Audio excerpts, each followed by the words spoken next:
This connects back with that limbic brain that's always surveying for safety and danger. And we know that limbic brain can go into a dysfunctional state when people are chronically ill, and it can become a vicious cycle of how we stay physically sick because this limbic brain is out of whack from all the stress it is perceiving from the outside and the inside of the body.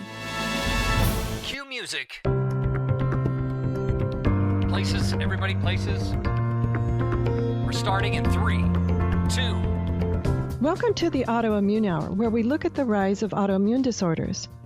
I've brought together top experts that range from doctors, specialists, nutritionists, researchers, and even those recovering from autoimmune to bring you the latest, most up-to-date information about autoimmunity and how to live your life uninterrupted.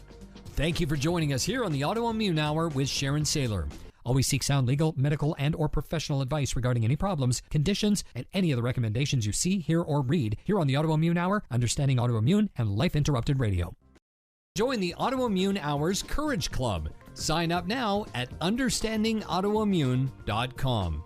Now, back to your host, Sharon Saylor. Welcome, everyone, to the Autoimmune Hour. I'm Sharon Saylor from SharonSaylor.com, and as always, it's my honor and pleasure to be with you on another brand new episode, and I'm so excited. We have a repeat guest, and I'm also going to talk about serendipity, because I've been meeting a lot of people lately, and it's fascinating, their views of healing, and I'm totally on board with it. You know me, I'm like, I don't really know. So that's what I love about the show. We have such a huge community. We can reach out to lots of people and say, what do you think about that? Let's just say I'm expanding my viewpoint of what is healing. I think that's the best way to say it. And I can tell from my 10 years of recovery and healing that I have grown exponentially. When I first started the show, I thought about having medical professionals only talk about only the physical. I've got a splinter in my thumb. We're going to fix that splinter. I'll say very pointed and direct, right? And I have learned in these 10 years that there are multiple ways to define healing, and there's multiple ways to approach healing, and that I'm open to exploring them all. And we've been having a lot of guests talk about multiple ways of healing. And so I decided to reach out to our perennial favorite, Dr. Jenny Tufenkian, ask her for her own thoughts, because I know she's very versed in all sorts of these areas. Plus, she's also grounded in her medical profession. So let me read a little bit about it. I know, I apologize. I'm going to have to get in close to the screen to read her bio, but it's an awesome bio, so I don't want to miss any of it. Her name is Dr. Jenny Tufenkian, and she's a naturopathic physician, has treated chronic illness for over 2 decades, and having complex chronic fatigue herself, she had no choice but to dig deep into the literature and uncover the root causes of chronic fatigue. Through her research and experience, she's developed an effective system to unlock the 5 core root causes so that people who are too exhausted to function can start feeling like themselves again, or maybe even rediscover parts of themselves that they didn't know about. And her secret power is the ability to use her left brain and all of her vast medical knowledge with what I'll call this intuitive sense of what is healing and all the other parts that play into healing.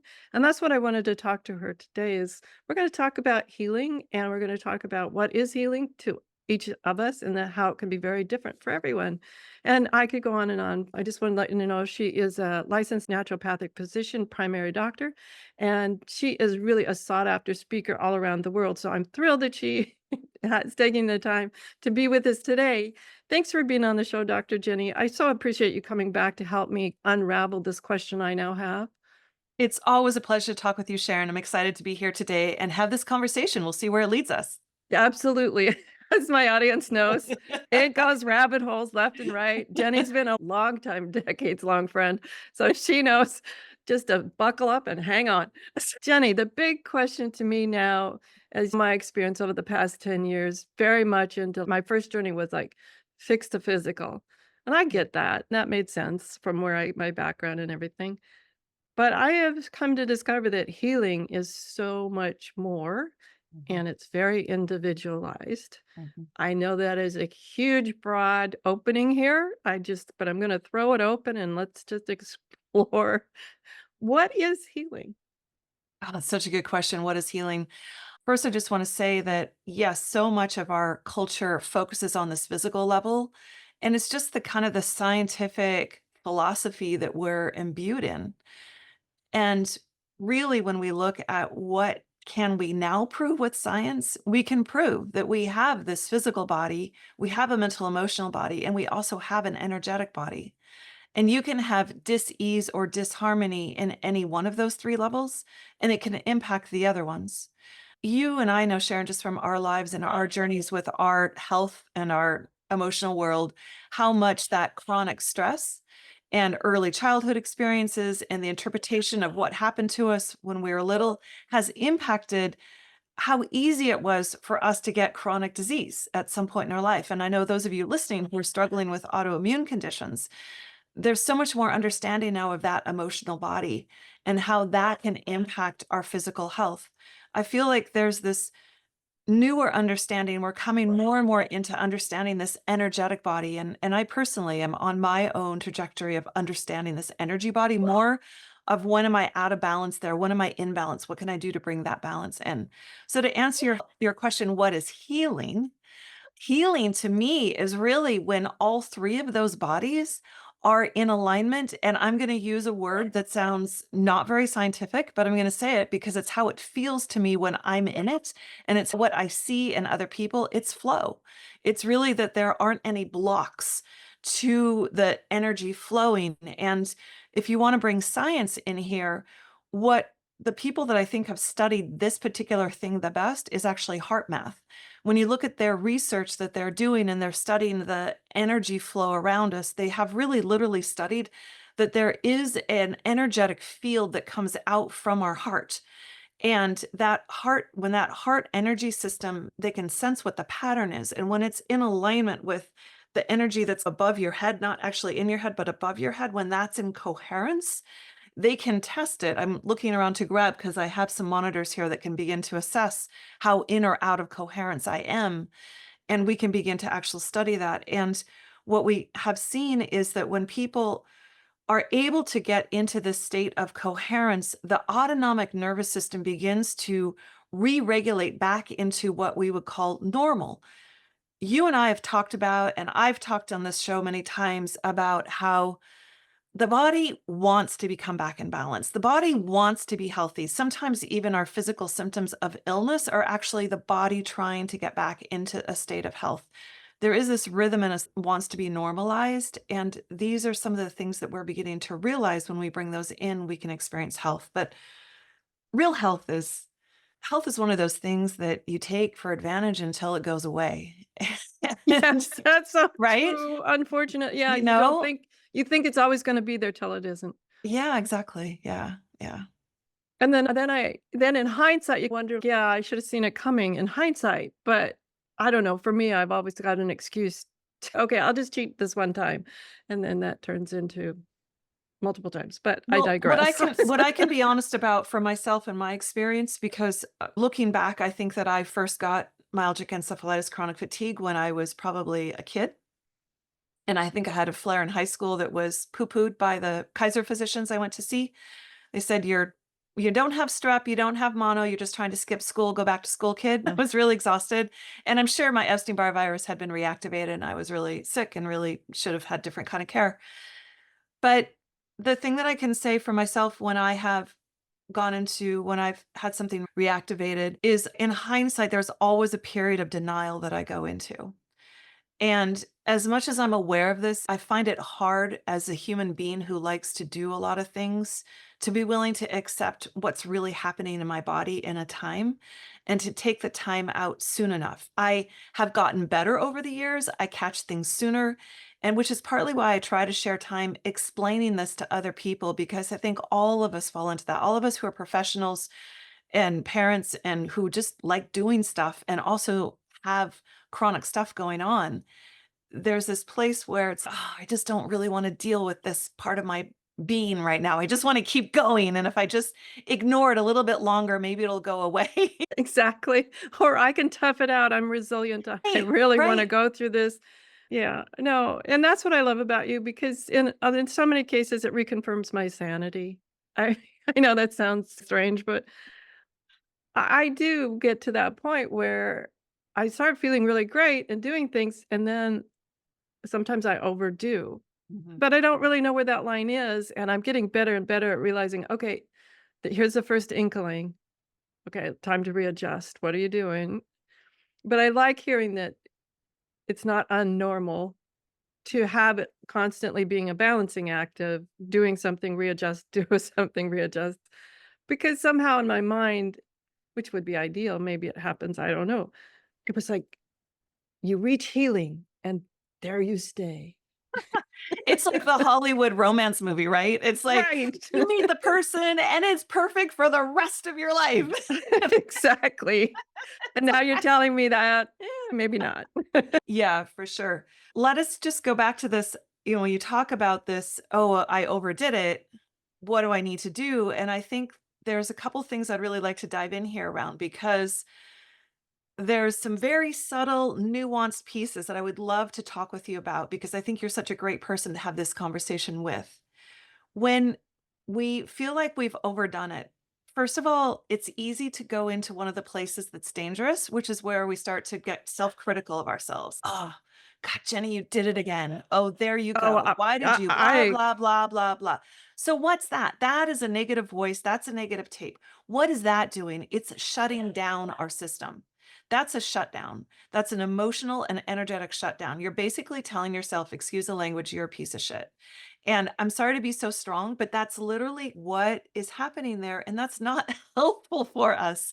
And this is some of the part when we start talking about this mental, emotional, energetic, physical body, how when we start to become aware of these unconscious patterns that we have and start to shift them, we can actually begin to re-energize ourselves in a new way. So I'm just going to go somewhere and you have to let me know if this makes sense, Sharon, and interrupt me. Okay. So when I was my sickest, when I was in my second year of medical school and I had the 17-week miscarriage and hemorrhage and was in bed for months, unable to eat or sleep and just so sick.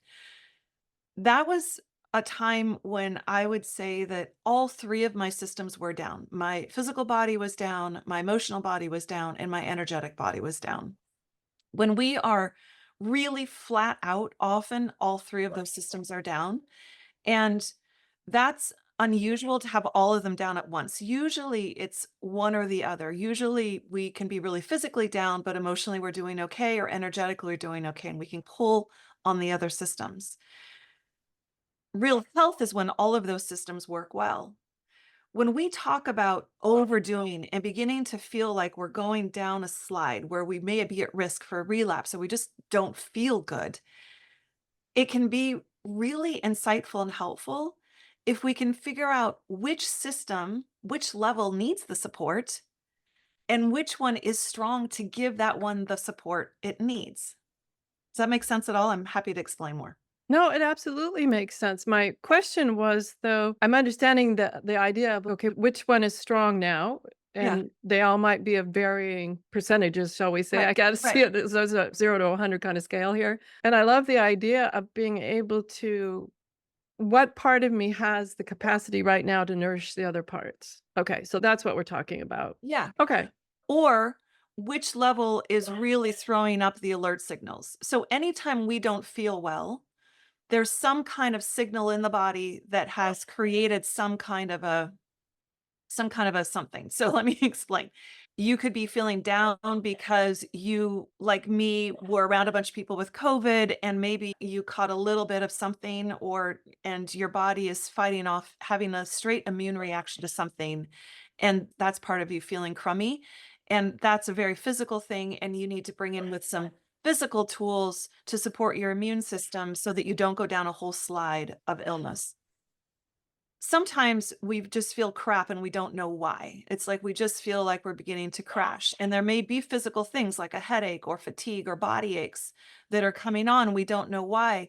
Yet when we check in, we can realize that we're feeling that it's on the emotional level, that we've been feeling really stressed out, that we're not feeling happy, that we are struggling with a lot of stress in relationships or with work. And we start tuning into the feeling tone of what has been going on in us, may realize that it's really an emotional level type of thing that's impacting us.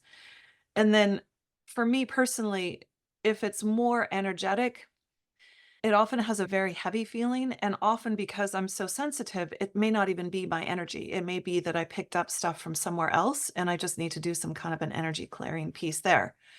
So beginning to get more sophisticatedly attuned to which levels are actually causing you to experience this feeling of dis-ease so that you can choose the appropriate tool. I always talk about it's great to have more tools in your toolkit that you can pull out. And the more years you live, the more time you invest in your health, the bigger that toolkit is. I know, Sharon, you have a huge toolkit now of things that you can pull out. Oh, absolutely, ones that I never thought about 10 years ago. Yeah. What I'm loving about this is I think for people, maybe I'm gonna put in air quotes, or who are just now learning this, or beginners maybe.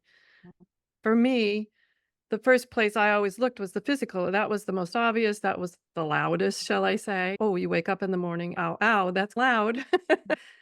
And then I learned to stop and go, "Okay, what else? Mhm. Is there" checking in with the other systems, and so it's okay to start at one level, and it can sound overwhelming if you don't really break it down step by step like your program does. It can sound really overwhelming, especially if you say, "Know what the idea of checking in with my spiritual system is, but I've never really been there, so I don't know what it is." And so it can be as easy as what makes you feel better. So if you feel better when you're out in nature, or if you feel better when you're near water, or if you feel better after you meditate or pray or whatever it is that helps you ground into that piece of you that's bigger or more than yourself, or you just feel more clear, that's your energy body. That's your energetic self. That's really what we're working on when we're working on some types of meditation and breath work and focus. That's it. That's why people talk about it. That's one of the reasons why people talk about it's so good to be in nature and it can be so healing is that we are shifting and aligning more into our energetic body just because of the environment that we're in. And that's where it leads us to. So it doesn't have to be more than that. That's nice to know, because if you're not familiar with it and maybe you just have an inkling about it, it can sound, like, really big and scary. It can. And part of why I bring it up here, and I know a lot of people don't talk about this because the people that I see tend to have been sick for a really long time. And a lot of them are really energetically sensitive. And often a lot of us grew up in a way where being aware of what other people were going through in the room was a safety position for us. My dad was amazing, lovely human being, and he suffered depression and was a rageaholic. So as a small child, I needed to learn how to read the room before I even got out of bed in the morning to figure out what kind of day it was in the house and how safe or dangerous it was. This connects back with that limbic brain that's always surveying for safety and danger. And we know that limbic brain can go into a dysfunctional state when people are chronically ill, and it can become a vicious cycle of how we stay physically sick because this limbic brain is out of whack from all the stress it is perceiving from the outside and the inside of the body. I'm totally fascinated by the limbic brain. Tell us a little bit more about how we recognize that we're needing to pay more attention to that state of being, and Yeah. talk more about the limbic brain, because I don't think people bring that up enough. Yeah, the limbic brain is amazing. What was fascinating for me was one of the key things, and this is going to be shocking, and some of you may reject this outright, is that multiple chemical sensitivity is a sign that your limbic brain is in dysfunction. Really? And I did not know yes, that. yes, it is. And in the 90s, I was very chemically sensitive. And I'm just like, I'm a canary in the coal mine. This is crazy, all this stuff that we're putting in our soaps and in our laundry detergent. And it's so toxic. And it is crazy and it is toxic. It is not good for you. That said, what was fascinating to me is when I went through limbic retraining and I got my limbic brain balanced, what I found shocking is I walked into the bathroom in the airport and put the soap in my hand, and I'm like, huh, that kind of smells good and sweet, like the perfume that grandma gave me when I was a little girl. And I was like, oh my gosh, what's happened to me? I actually am experiencing pleasure at the smell of this thing that used to be like, oh my God, I can't believe how toxic this is. It's going to poison me and it's poisoning you. It was just literally my olfactory sensors altered once my limbic brain was not so focused on danger. And I've seen this happen over and over again to people. So this is one of the clinical signs that I'm listening for in terms of if I'm thinking of somebody's limbic brain might be out of whack. So that's one key one. I'd say some of the more subtle ones are interesting because they are subtle shifts in outlook and mindset. If your mindset is always looking for is somewhat fear-based, and often many of us naturally fall into this if you're dealing with chronic illness because there are so many things that can be potential triggers for you. And so it's really easy to begin to see the world. You're trying to create safety for yourself and you start looking for danger as a way to protect yourself. But then that job of looking for danger, they start taking on more than they need to and they start recruiting other parts of your brain. So for instance, if you go to a restaurant and you're looking at the menu and you're worried about all the things in there that could potentially trigger a reaction in your gut, that's you looking for danger. If you go into that with an attitude of there's never anything for me to eat. All these other people get to do stuff I don't get to do. Oh my God, I don't even know why I'm here. If you're in this really negative frame of mind around it, again, that may be from self-preservation, but if you start noticing that there's that negative mindset around trying to protect yourself, that's a sign of being in limbic imbalance. I call it the yeah, but. Yeah. Yeah. And so when that's there, that's a very good sign. And overarching sadness can also be a sign of limbic dysfunction.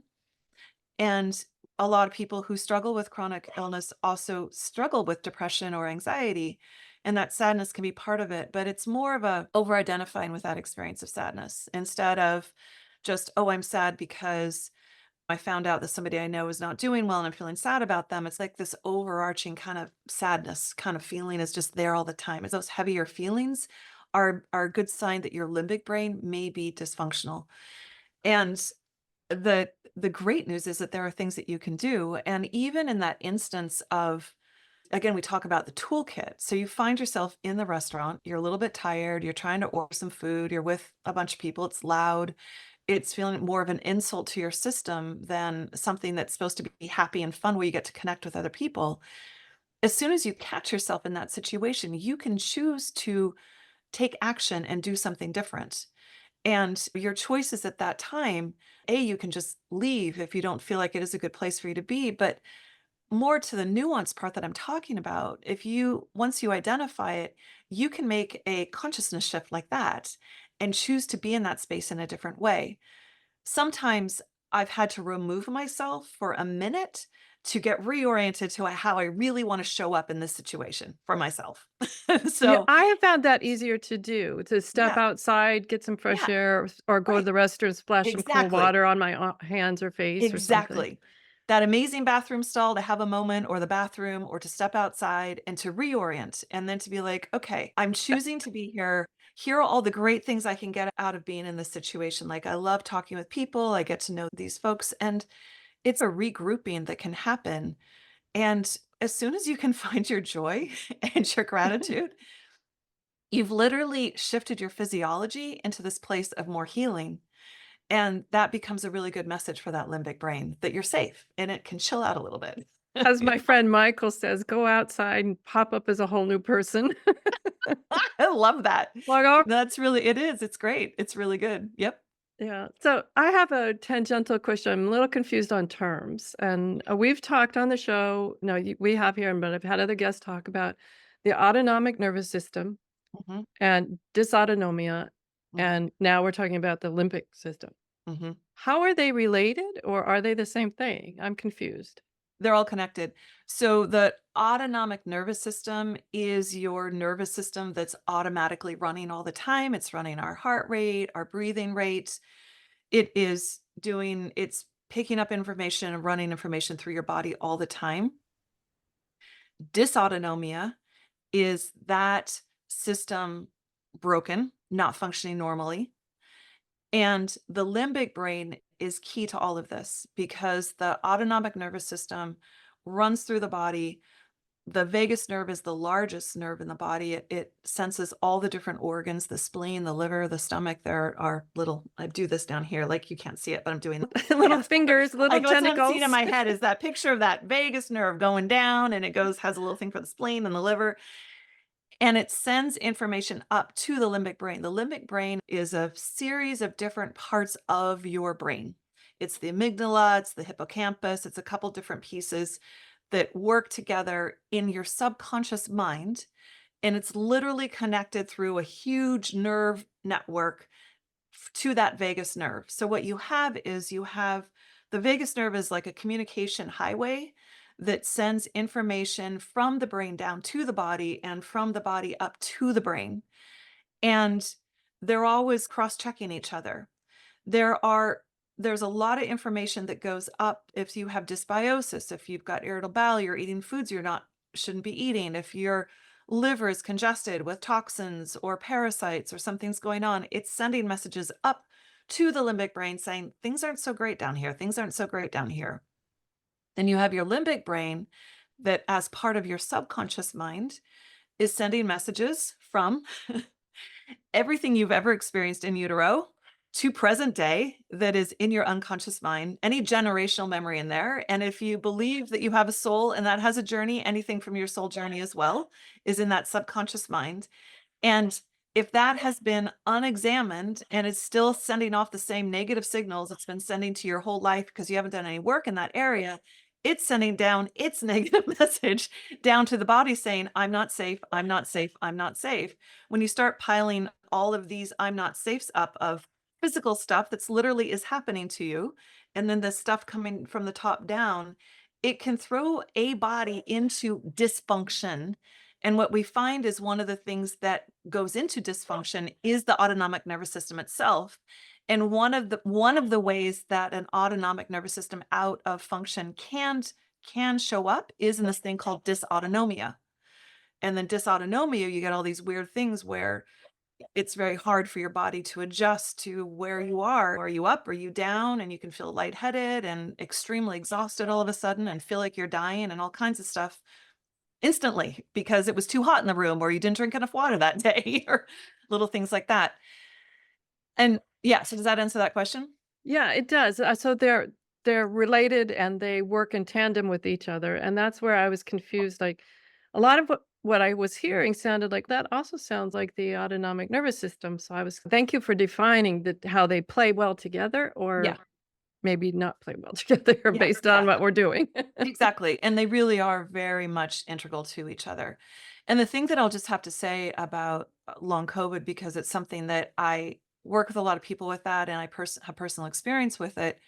When I got COVID, it's almost been 2 years ago now, it was so interesting to me because it really felt like two things to me in my body. And is that on day 9, it felt like all of those little virons just went in and attacked my mitochondria, and just all of a sudden overnight had a relapse of my chronic fatigue myalgic encephalitis. And the other thing that was so fascinating to me, having studied the limbic brain, taught about it, and worked a lot on healing my own, is that literally it felt like the COVID virus went in on this whole central nervous system, this whole vagus nerve, and was just like, like this, like literally felt like a vibration of like of irritation on my vagus nerve, which was incredibly triggering for my limbic brain. So again, you talk about that physical, mental, emotional, and energetic level. This was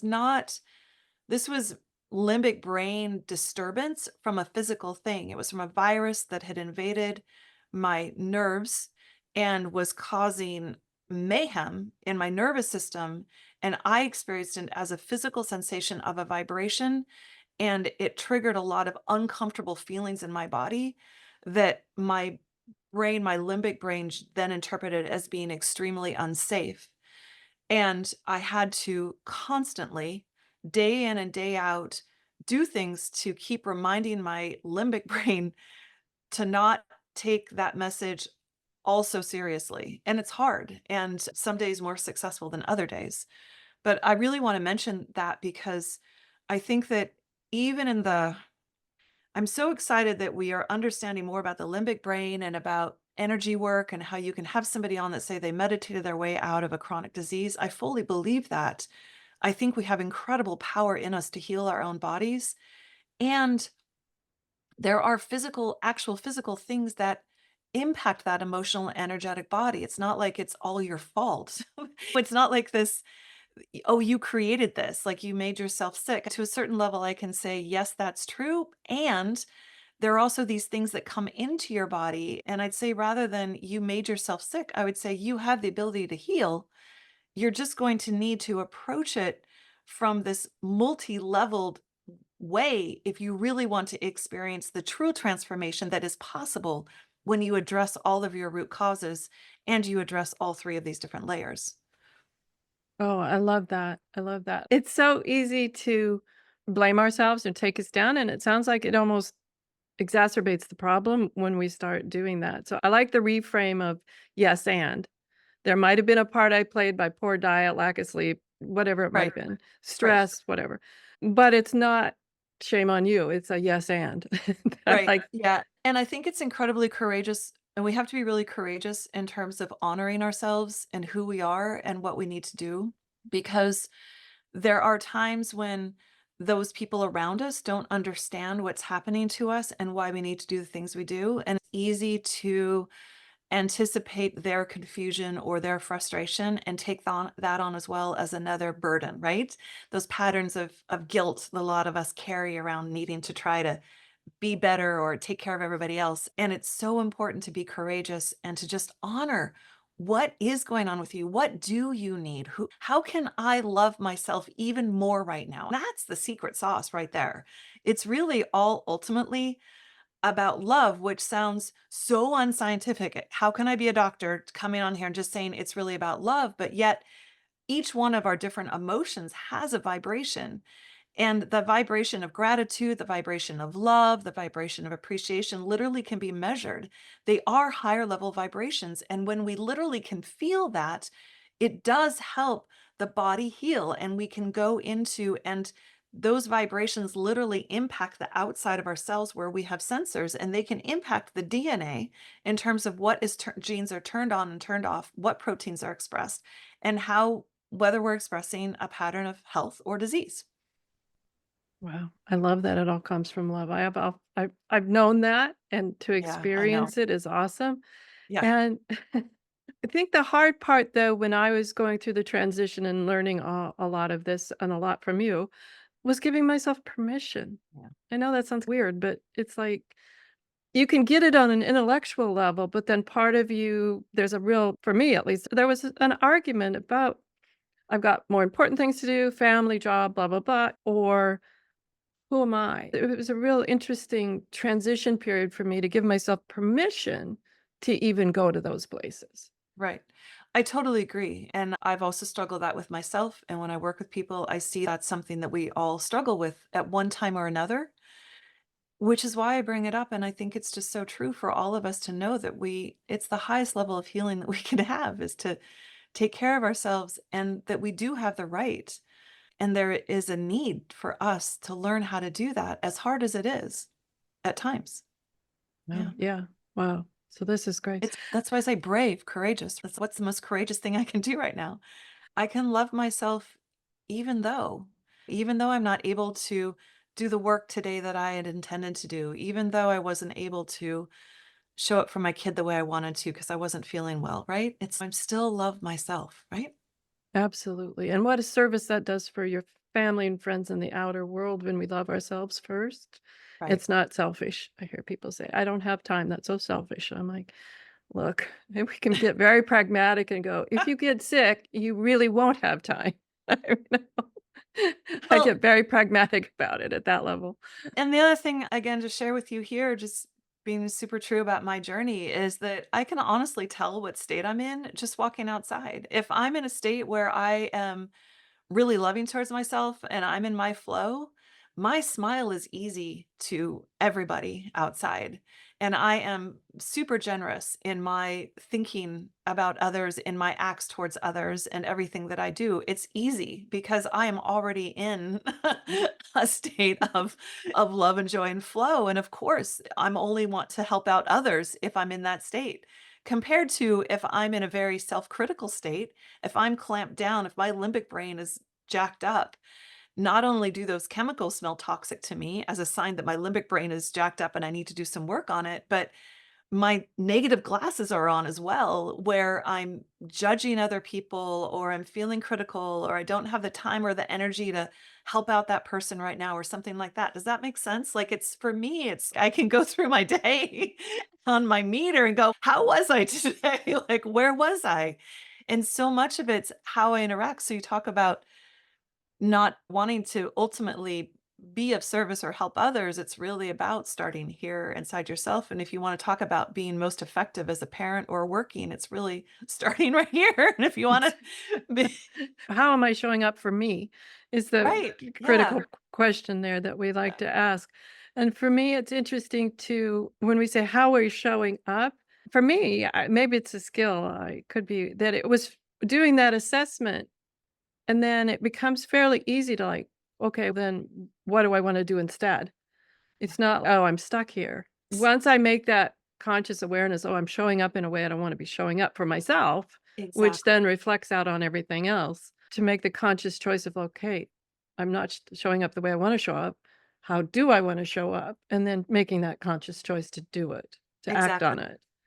Exactly. Yeah. In the past, I've taught this three-step thing to shift your emotional state. And the first one is just awareness. It's just getting conscious of what am I feeling? What this inside outside thing, what am I feeling? What's going on? The second one is choose. Do I want to stay in my grumpy little Oscar the Grouch mode or do I want to change? Sometimes you just want to have a cranky day. That's cool. Have a cranky day. Whatever. It's up to you. If that gives you pleasure. But you can choose. You literally have the choice of choosing. And then the third is to pick your tool. Like which tool do you need out of your toolkit to make that shift? Just sometimes just smelling an essential oil can shift my energy field, or like we talked about, going outside or practicing a second of appreciation of looking around the room. What do I see that brings joy and beauty to me? I like have this beautiful flower in front of me and some behind me. So I'm like something to look at. And those things can be really helpful in the moment. Oh, absolutely. I love that. And also, I'm a big fan, and I know you are too, about journaling. So I can keep track. Oh, That used to work for me. I don't know. Sometimes I forget about those my essential oils, or sometimes I forget about something that can quickly and easily mhm. shift my mood. Or I don't know. I find that keeping track of some of those things that work for me work really well. And I'd also say it may have used to work for me, but it doesn't work for me now. And that was a fascinating point for me when I like, oh, but always when I used to do that, it used to work. To me, I take that as a sign of growth, that Exactly. Right. that something has obviously changed and that there's a sign of growth that I no longer need whatever that was serving me at that time. Yeah.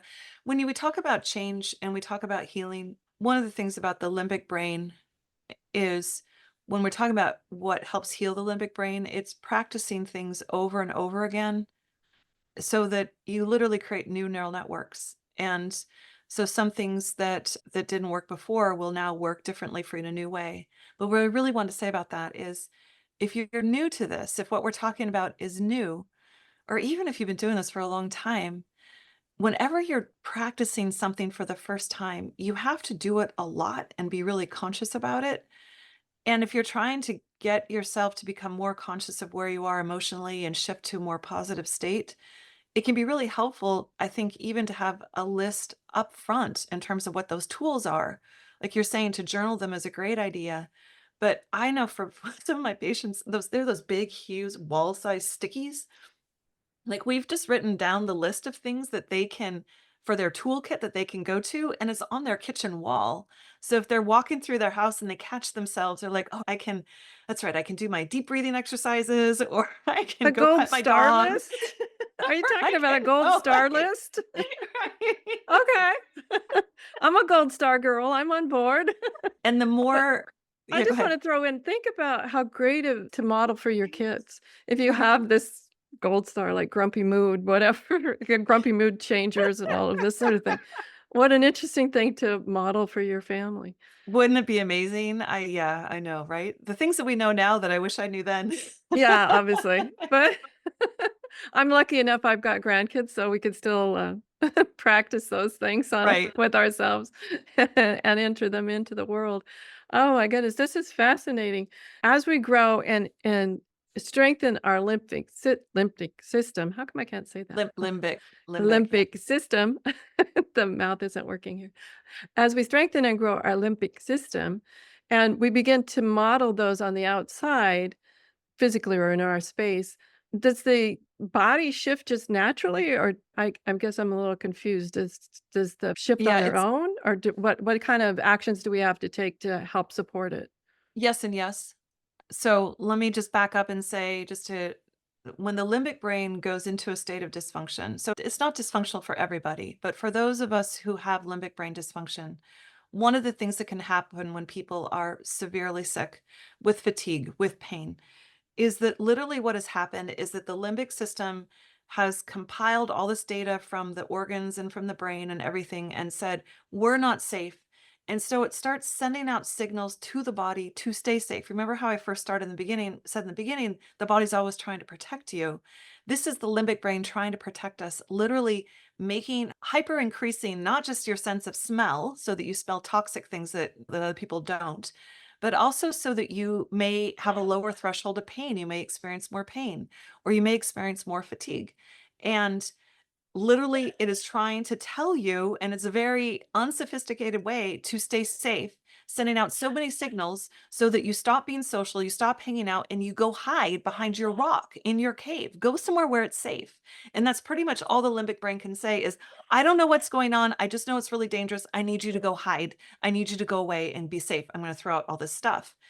In medical terms, this is called sleepiness behavior or torpor, and they see how that limbic brain impacts the mitochondria and it actually slows down energy production in the mitochondria and slows down the processes in our body. So you really are more tired. You really are experiencing more pain. As you become aware that this is a limbic brain issue and you start reframing things, you start literally reprogramming your brain. First of all, I have to say that your limbic brain will not want to do this. It thinks it's right. It knows it's right. You're going to be incredibly resistant to doing any kind of change. It took me a year of resistance before I finally approached mine. And then I felt amazing when I did it. And you're going to you're going to keep questioning, is this really my limbic brain or is this something I really need to pay attention to? So I just have to say that as a side. Now, once you start working on your limbic brain and it starts to heal, and gets into balanced out. So it's still working as a limbic brain surveying for safety and danger, but it's not so strongly biased on the danger side. It can be more balanced and maybe even more optimistic than you ever thought you possibly could be. What starts to happen is that the body goes into normal regulation. Now, for some people, that's all they need to get their body into health. There was a person who came to see me who had fibromyalgia, chronic fatigue syndrome, had just been in a motor vehicle accident, high level professional woman. And she came in to see me and we did food sensitivity testing. She had SIBO. She had all kinds of stuff going on. And I knew that we could have spent months and months working on all those things. But it was so clear to me that her limbic brain was hijacked that I said, just let's do this first. Let's work on the limbic brain first, and then we'll see what's left. And that's what she did. She was really disciplined. She did the limbic brain work. She did that first. And then we still needed to work some on her diet, but she was like, she had dizziness that she thought she was going to have for the rest of her life from her MVA that was just gone. She never thought that would even leave. She didn't even tell me about it until it was left. So her body started to go into a lot of normalization just naturally. I've heard there are ways that your liver can detoxify more effectively when your limbic brain is functioning normally. So some people have high amounts of toxins and they need to do some kind of detoxification so that they can have the energy they need to have. Other people, all they need to do is to work on that limbic brain so then their liver can start working normally and clear the garbage out. It's very hard to predict upfront as to which it's going to be, but it can really shift the body so the body can just heal naturally without it. And then other people need to continually do other things. Wow, that's amazing. That's amazing. We're just down to the last 5 minutes, Jenny. I want you to talk about any final thoughts. And I know you have group and individual opportunities for people who are saying, hand up, that sure sounds like me. Any final thoughts and then share a little bit about your programs? I think final thought is just never underestimate the power of your own body to heal. And I'd say, just like Sharon and so many of us, we really find value in honoring the journey that we're in because there's so many things that you're going to discover that you didn't even know were Oh, out there that gosh. are so pleasurable and so great, right? It's like when you really own this journey, it can be so eliminating. And to really never give up is what I would say, because I really think that we all have the incredible ability to get to the next level of health. Absolutely. And I'm always, what I enjoy now is just a state of amazement and awe.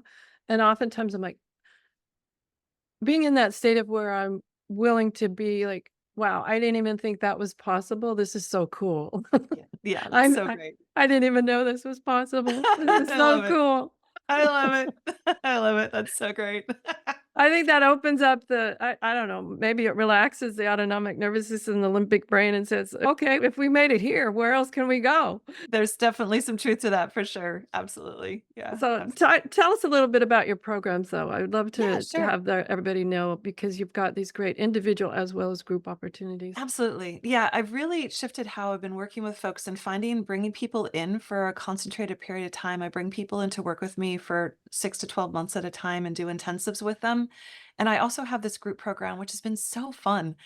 It's filled with people who are on this journey, and every day that we meet, they always say the same thing, which is it's so great to be with people who understand what is going on without needing to explain it, and they're able to just learn what it is their next step is, and it's incredibly powerful. If you're at all curious about anything that I have to offer, check out my website, drjennytufenkian.com. If you're interested to seeing if we're a good match to work together, you can fill out in a form to apply to working with me. I look through every one of those forms. If it feels like I only take on people who I feel like I can help, and I also take on people who I feel are ready to do the work. And I love meeting you and having a chat. And if we feel like we're a good fit, we can talk about that. Yeah, fantastic. And we'll have her website up on understandingautoimmune.com for you as well. But Jenny, I want you to please spell your URL. So if people grab your pencils, community, grab your pencils. So can you spell your URL because a lot of people won't know how it's spelled. Yeah. Dr. Jenny, Jenny, Tufenkian, Tuf as in Frank, N as in Nancy, Kian. And when you see it spelled out there, you're going to go, it's just like It's that's just the like way, it sounds. just like it sounds. Oh, Jenny, we love you here. I love you deeply. Thank you so much for all you do and sharing and your insights. And I just love that you are one of those people who explore realms of possibility. And I think that's the part that so much about healing, wellness, whatever you want to call it, remission. I told my rheumatologist one time, when we were talking, they said, "Oh, you're in remission, but I'm telling you, you're not healed." And I'm like, "Thank you." So I love working in the realm of possibilities instead of that but area. Right? Yes, Yeah. exactly. The yes and that we mentioned earlier is where I love to play. It's the yes Totally. and.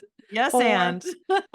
on occasion, I play with not yet. And I don't mean that in a negative way, but like someone will say, "Are you there?" And I'll like, "Not yet," instead of no. I like to leave that offer, not I'm not there yet, instead of saying no. And so that's another one I love to play with. So, Or it's coming into form. yes, absolutely. And what I love about your work is it really reinforces that change is possible.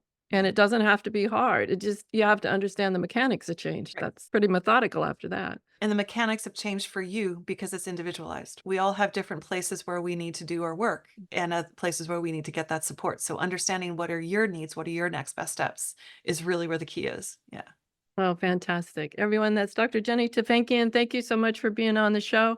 Community, thank you so much for being here. And if you're watching us on YouTube, please subscribe and also hit that little like button if you would. Helps us grow the show with the algorithms. I know for years I focused on the audio part of the show.